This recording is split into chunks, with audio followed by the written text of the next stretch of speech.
వీరోని గతంలో మానసిక క్షోభకు గురి చేశారు. మనం రోడ్లెక్కి ధర్నా చేయాల్సిన పరిస్థితి. కానీ ఈ రోజున ఆ సర్కులను రద్దు చేసి మనకి ఈ రోజున ఈ కొత్త ఉపశమనాన్ని కలిగించారు చంద్రబాబు నాయుడు. అదేవిధంగా భవిష్యత్తులో కూడా ఇంకా ఎలా నిర్మాణం చేయాలి అనేది ఆలోచించారు.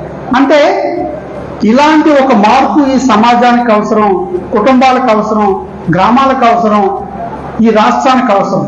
మరొకసారి ఇంత దిగ్విజయంగా నడిపిస్తున్న మీ అందరికీ కూడా ప్రత్యేక ధన్యవాదాలు తెలియజేసుకుంటూ బీవైఓలను కూడా ప్రత్యేకంగా అభినందిస్తున్నాం. మీరు నాయకులుగా ఉండి ఆయా సంఘాలను నడిపించే తీరులో ఖచ్చితంగా ఎవరైతే ఆయా కుటుంబాలు ఆర్థికంగా నలిగిపోతున్నారో, ఆ ఇంట్లో పెద్ద దిక్కు ద్వారా రావాల్సిన ఆదాయం రాక చితికిపోయిన కుటుంబాలకు ఎక్కువగా మీరు ఆదరణ ఇవ్వాలి.